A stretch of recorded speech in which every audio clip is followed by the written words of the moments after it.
Guys welcome back to other video of football world. जी हाँ, एक और बार आपसे स्वागत है मेरे इस यूट्यूब चैनल में। मैं अहमद एक और बार आपसे सामने हाजिर हूँ एक नई वीडियो के साथ। तो गाइस आज हम बात करने वाले एफसी बायर्न म्यूनिख के बारे में। यानी कि आपने तो टाइटल पढ़ा ही होगा कि all you need to know about FC Bayern Munich. जी हाँ, पूरी की पूरी डिस्कशन करेंगे एफसी बायर्न म्यूनिख के बारे में, उनके नए साइनिंग्स, उनके डिपार्चर्स, उनके मतलब अगले सीजन किस तरीके से लाइनअप डाल सकते हैं जूलियन नेगल्समैन। और सबसे बड़ा चीज जो हुआ है डिपार्चर्स के ऊपर सबसे पहले हम लोग ध्यान देने वाले हैं। जी हाँ, और सबसे बड़ी डिस्कशन आज की होने वाली है कि देखिए वैसे डिपार्चर्स उतने बड़े हुए नहीं, केवल 2 डिपार्चर्स हुए हैं देखा जाए तो। एक आपके इससे पहले ही चले गए थे, आई थिंक वो सीजन खत्म होने से पहले ही चले गए थे।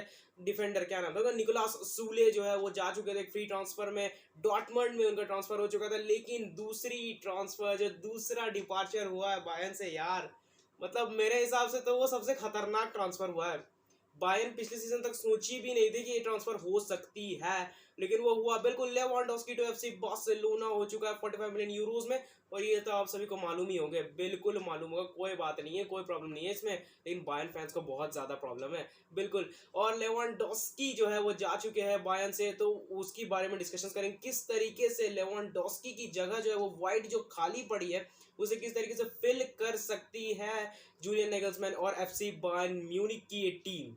तो गाइस अगर हम सबसे पहले बात करते हैं साइनिंग्स के बारे में, तो कुल मिला के 5 साइनिंग्स की है एफसी बायर्न ने। अगर हम देखें तो देखिए सबसे पहला 2 साइनिंग्स डिफेंस में की है और 2 साइनिंग्स जो है वो अटैक में की है एफसी बायर्न ने, और एक साइनिंग जो है वो मिडफील्ड में हुई है। कमाल के साइनिंग्स की है, साइनिंग्स में कोई प्रॉब्लम नहीं। देखिए सबसे पहले तो 2 साइनिंग्स एयाक्स से जो 2 प्लेयर्स आए हैं एफसी बायर्न म्यूनिख, बिल्कुल। एक है नुसेर मजरावी जो कि एक राइट बैक है, बेहतरीन राइट बैक, केवल 24 ईयर्स ओल्ड है, बहुत ही बेहतरीन। इससे पहले बार्सिलोना इन्हें ट्रैक कर रही थी लेकिन उन्हें नहीं साइन कर पाए वो माजरावी को, तो बायर्न ने ऑब्वियसली साइन किया। फ्री ट्रांसफर में एयाक्स से आए, और साथ दूसरे जो आए हैं प्लेयर वो भी एयाक्स से ही आए हैं, बिल्कुल एयाक्स से ही उनका ट्रांसफर हुआ है एफसी बायर्न म्यूनिख।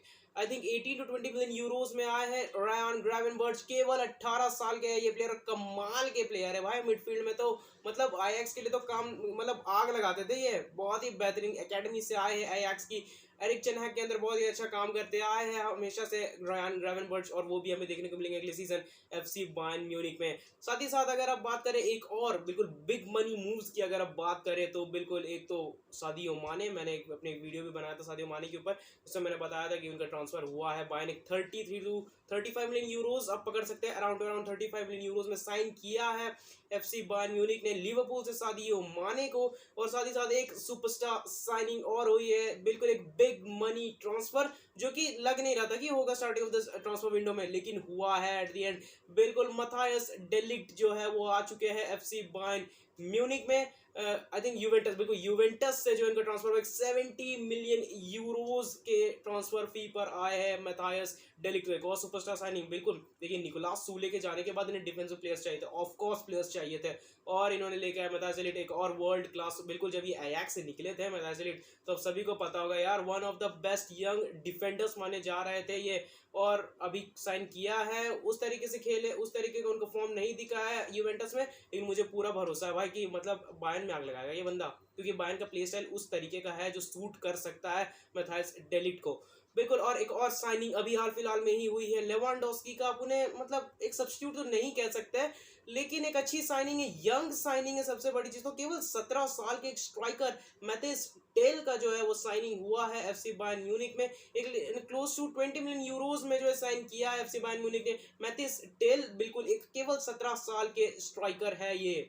तो गाइस आप नजर डाल सकते हैं अपनी स्क्रीन पर, बिल्कुल मैंने एक लाइनअप बनाया। मैंने कहा था कि मैं आपको बताऊंगा जिस तरीके से जूलियन नेगल्समैन जो है वो एफसी बायर्न म्यूनिख को मतलब लाइनअप कर सकते हैं नेक्स्ट सीजन, बिल्कुल लाइनअप कर सकते हैं। और बिल्कुल मतलब और मैं भी ये भी बताऊंगा अपने इस वीडियो में कि रॉबर्ट लेवांडोव्स्की का जो वो गैप है ना अटैक में, वो स्ट्राइकर में जो स्ट्राइक पावर में गैप है उसके बारे में मैं पूरी तरीके से डिस्कस करूंगा, किस तरीके से बायर्न जो है वो इस गैप को फिल कर सकते हैं और जूलियन नेगल्समैन किस तरीके से देख रहे हैं।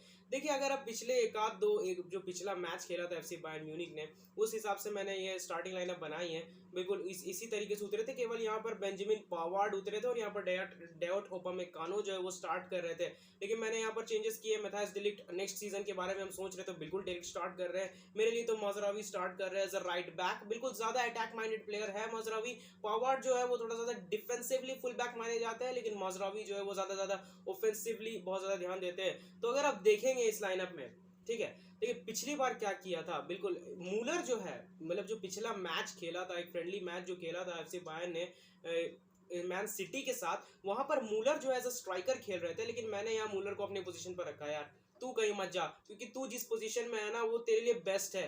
You are best in that position भाई। स्ट्राइकर में तू आएगा, वो मतलब तुझे गैप्स में कवर करना पड़ेगा, तुझे रन करना होगा गैप्स के पीछे, डिफेंस के पीछे, और मेरे से मूलर वो चीज करने के लिए उतना कुछ क्लासिक नहीं कर सकता है। बिल्कुल एक्सपीरियंस है, लेकिन उतना कुछ मैं नहीं मानता हूँ। लेवांडोस्की के मुकाबले तो एक बहुत ज्यादा डिग्रेड हो जाएगा ये बायर्न के लिए। तो मैं यहाँ पर सादियो माने को रखूँ, सीधी सी बात है। मैं यहाँ अटैक में जो है ना, यहाँ सादियो माने को ही रखूंगा बिल्कुल, क्योंकि माने जो है वो लिवरपूल में भी खेलते आए थे जब से लुइस डियाज आए थे, तो स्ट्राइकर खेल रहे थे सादियो माने, और एज अ लेफ्ट विंग जो है वो लुइस डियाज खेल रहे थे। तो खैर लिवरपूल की बात तो बाद में करेंगे। बिल्कुल यहाँ पर सादियो माने को आप देख सकते हैं, बिल्कुल एक बेहतरीन ऑप्शन स्ट्राइकर, वो बिल्कुल खेल सकते हैं सादियो माने, खेलते आए लिवरपूल में। लेकिन अगर आप यहाँ पर सब्सटीट्यूट देखेंगे तो शोपोमोटिंग एक बहुत ही बेहतरीन सब्सटीट्यूट है, जो कि बहुत टाइम से बायर्न में है, और साथ ही साथ मैथेस टेल जो कि केवल 17 साल के यंग फॉरवर्ड है। तो इन्हें देखने मतलब I am looking forward to it यार। मतलब मैथेस टेल को खेलते हुए देखना मजा आएगा बायर्न में अंडर नेगल्समैन, बिल्कुल। और अगर आप साथ ही साथ यहाँ पर बात करें तो लेरॉय साने, मूलर, मुसियाला, नाबरी और किंग्सली कोमान, तो कोई इतनी प्रॉब्लम है नहीं यहाँ पर। मतलब मिडफील्ड तो इनका सॉर्टेड है। अगर आप देखें मूलर तो अपने पोजीशन में बेस्ट है, वहाँ मुसियाला खेल सकते हैं। मुसियाला अगर खेलते तो वो देखिए वो इस पोजीशन में भी स्लॉट इन कर सकते हैं, साने जहाँ पर है बिल्कुल। और राइट की तरफ आपको नाबरी, कोमन, कोमन दोनों ही फ्लैंक्स में रिलायबल है, बेहतरीन परफॉर्मेंस दे सकते हैं बिल्कुल। और मिडफील्ड की अगर हम बात करें तो यहाँ जो पिवट वाला पोजीशन है ना, वहाँ पर कोई भी प्रॉब्लम नहीं है बिल्कुल। यहाँ पर आप देख सकते हैं जोशुआ किमिच है, यहाँ पर सबित्जर है, गोरेट्स्का है, ग्रावेनबर्च का साइनिंग हुआ है, तो कोई प्रॉब्लम नहीं है यार यहाँ पर। तो बिल्कुल किमिच गोरेट्स्का ही तो संभाल लेते थे इनके मिडफील्ड को, लेकिन अभी सबित्जर और रायन ग्रावेनबर्च आ गए हैं, जो बहुत ही अच्छी बात है। हैंसी फ्लिक यार, मैं क्या बोल रहा हूँ, मतलब जूलियन नेगल्समैन के लिए बिल्कुल। और डिफेंस की नजर डाले तो Alphonso Davies, one of the best left backs, केवल 19-20 साल का ये प्लेयर, ये आपको तो बहुत आने वाले टाइम में दे सकता है बिल्कुल। अल्फोंस डेविस कमाल का ये प्लेयर है। साथ लुकास हर्नांडेज मौजूद है as a left centre back. Stanisic एक और क्रोएशियन सेंटर बैक, बिल्कुल आई थिंक बहुत कम एज का है यार ये, 20 साल का, आई थिंक अंडर 20 या फिर 20 एज का है बिल्कुल। स्टैनिसिच कमाल का प्लेयर है, वो खेल सकते हैं as a left centre back. साथ ही साथ यहाँ पर मथायस डेलिट और डेयोट ओपामेकानो, बेहतरीन प्लेयर्स, बेहतरीन प्लेयर्स। डेयोट ओपामेकानो और मथायस डेलिट, हम तो इन दोनों को ही जानते हैं यार। मतलब डेलिट को तो हम जानते ही, ऑब्वियस सी बात है। De Ligt one of the best centre backs, young centre backs, जब ये अयाक्स से निकले थे तो। और यहाँ डेयोट ओपामेकानो कोई प्रॉब्लम नहीं है यहाँ पर। मजरावी और बेंजामिन पवार्ड राइट बैक में कोई प्रॉब्लम नहीं है, और गोलकीपिंग में भी कोई प्रॉब्लम नहीं है। मैनुअल न्यूयर और उल्ड्रिक, बिल्कुल। एक और प्लेयर की मैं आपको बात बता दूं, यहाँ पर जो को दिख रहा है ना, वैनर, वैनर जो आपको दिख रहा है ना, पॉल वैनर शायद इनका पूरा नाम है बिल्कुल। क्या कमाल का ये प्लेयर है, मैं आपको सच बता रहा हूँ। मतलब मैंने जब इनकी एज देखी थी ना, तब मुझे लगा भाई ये तो अभी अगला 20 साल खेलेगा, ये 20-25 साल खेल सकता है ये। 25 साल नहीं, लेकिन 20 साल तो खेल ही सकता है, हर कोई ज़्लाटान थोड़ी होता है बिल्कुल। वैनर जो है वो केवल और केवल 16 साल के हैं बिल्कुल, केवल 16 ईयर्स ऑफ एज है वैनर। तो मतलब सोच ही सकते हैं कि कितना, क्या कितना टाइम तक ये खेल सकता है, कितना टाइम दे सकता है ये बायर्न के लिए, एक लेजेंड बन सकता है बायर्न में यार। 16 साल का ये, गावी से भी छोटा है, और इसे मौका मिला था कहाँ, बिल्कुल इसे मौका मिला था मैन सिटी के अगेंस्ट खेलने का। मतलब भाई मैन सिटी के अगेंस्ट ये डेविस की पोजीशन में उतरा था।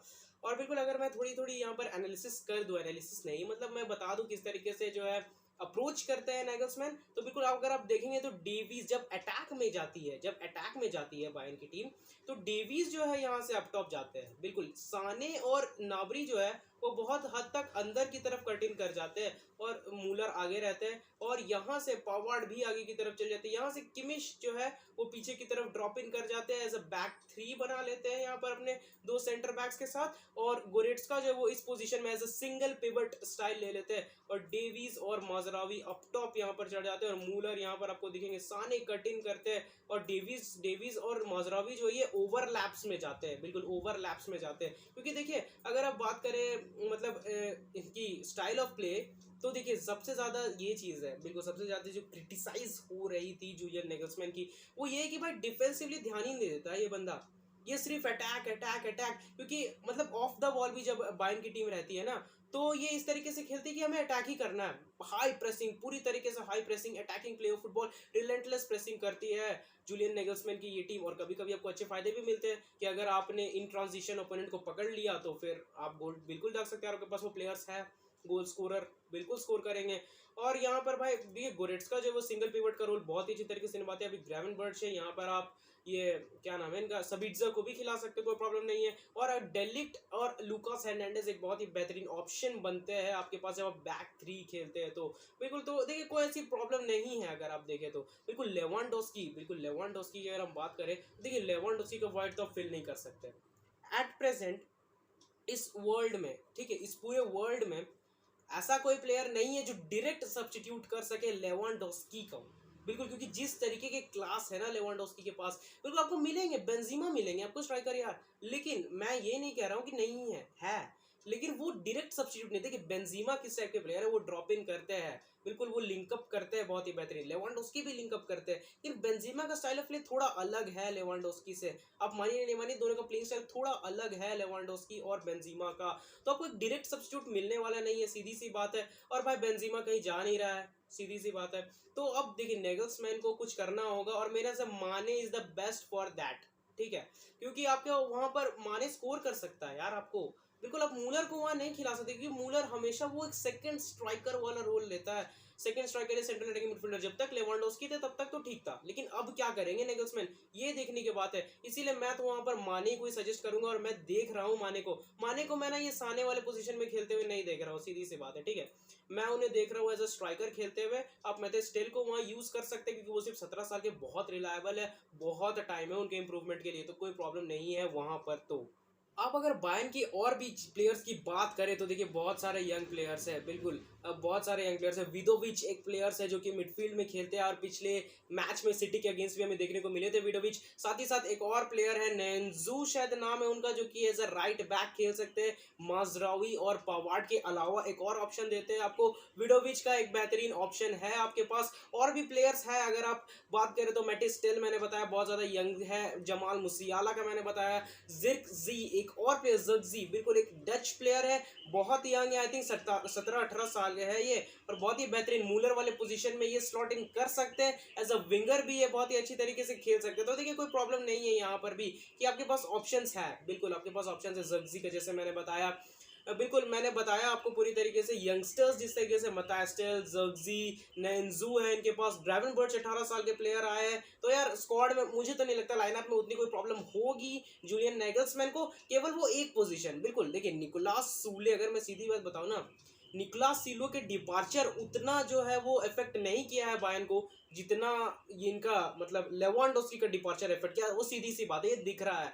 क्योंकि भाई आपके पास एक वर्ल्ड क्लास स्ट्राइकर था, अब आपको तुरंत ही उसे रिप्लेस करना है, और वैसे कोई प्लेयर आपको मिले नहीं है। आपने हॉलर के लिए नहीं गए, आप हॉलैंड के लिए नहीं गए, आपने डार्विन न्यूनियस के ऊपर ध्यान नहीं दिया, आप करीम एडेयमी को साइन नहीं करते। तो भाई अब देखना होगा कि क्या ही करती है बायर्न और नेगल्समैन। देखिए मुझे तो लग रहा है वहां पर आप माने को खिलाइए, माने एक बहुत ही बेहतरीन प्लेयर है, वहां पर स्लॉट इन कर जाएंगे आपके लिए। लेकिन अब देखना होगा नेगल्समैन क्या सोच रहे हैं, लेवांडोस्की किस तरीके से वो सब आउट करते हैं, किस तरीके से वो खेलते हैं लेवांडोस्की के अलावा। तो और वैसे भी उन्होंने सोच लिया था पहले से ही, तो कुछ ना कुछ प्लानिंग तो होगी यार नेगल्समैन के अंडर। अटैकिंग प्लेयर है उनके पास, बहुत ज्यादा अटैक में जाते हैं, तो ऑब्वियसली बात है उनके पास कोई ना कोई तरीका तो होगा ही लेवांडोस्की को सब्स्टिट्यूट करने का।